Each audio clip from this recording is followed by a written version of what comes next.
Bonjour à tous et bienvenue sur Radio Gazou. Cette semaine, nous allons faire l'exercice 45. C'est un exercice qui va nous introduire et nous faire jouer avec le concept de centre de masse. Qu'est-ce que le centre de masse? C'est la manière dont on peut représenter un objet qui est composé de sous-objets et des sous-corps. On va représenter l'ensemble de ces sous-corps avec un seul point. Donc dans l'exercice 45, qu'est-ce qu'on a? On a un bonhomme dans une position assez spéciale. Hop. Hop. Qui est composé quoi? Qui est composé de sa tête et de son tronc, de ses deux bras et de ses deux jambes. Qu'est-ce qu'on nous dit de plus? On nous dit que le petit bonhomme pèse 60 kg. Okay. On nous donne aussi la répartition de son poids sur ces différentes parties. Ces deux bras combinés valent 10% de sa masse. Ces deux jambes combinées valent 32% de sa masse.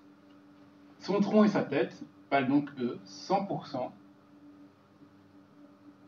au moins 10, au moins 32, ce qui nous fait 58%. En plus de ceci, l'énoncé nous donne la position du centre de chacune de ces parties, donc la position du centre en X et en Y de son tronc et de sa tête, la position du centre en X et en Y de ses jambes, et la position du centre en X et Y de ses bras. Qu'est-ce qu'on nous demande? On nous demande maintenant de calculer le centre de masse. Ça veut dire que l'ensemble de ce corps et de ses sous-corps, tronc, tête, jambes, on va essayer de les combiner en un seul point. Et ce point-là va avoir comme masse la masse totale. Intuitivement, on voit que le centre de masse, la réunion de tous ces objets en un seul point, ça va être situé quelque part ici.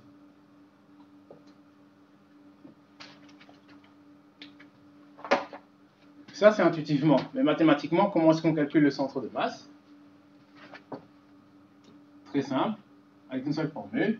Ça va être la masse totale de notre objet, m fois la position en x du centre de masse, que je vais noter x de c, qui va être égal au poids de ses jambes, ou au poids de ses bras, ou au poids de son tronc, fois leur position respective. Donc ici, on va faire 60 fois 0,1. Donc qu'est-ce que j'ai fait ici? J'ai fait le poids total, 60 fois la répartition en pourcentage par rapport au corps, donc 10% qui est équivalent à 0,1, fois la position des bras en x, donc 0,21. À ça, je viens rajouter 60 fois 0,32. Donc qu'est-ce que c'est le 32? Comme pour 10%, on prend 32% du poids total, donc on prend 0,32 fois le poids total. Et ça, on fait ça multiplié par 0,3, la position des jambes. Et on vient rajouter 60 fois 0,58, donc le tronc, fois 0,08. Et ça, qu'est-ce que c'est? C'est la position du tronc. Donc ça, c'est la masse des bras, fois la position X des bras. Ceci, c'est la masse des jambes, fois la position en X des jambes. Ceci, c'est la masse du tronc et de la tête, fois la position du tronc et de la tête. Qu'est-ce qu'on fait avec ceci? On isole juste M, on connaît, M il vaut 60. Ça, on connaît, ça vaut 60 kg. Et avec ça, avec ceci, on a tout ce qu'il faut pour calculer la position en X du centre de masse.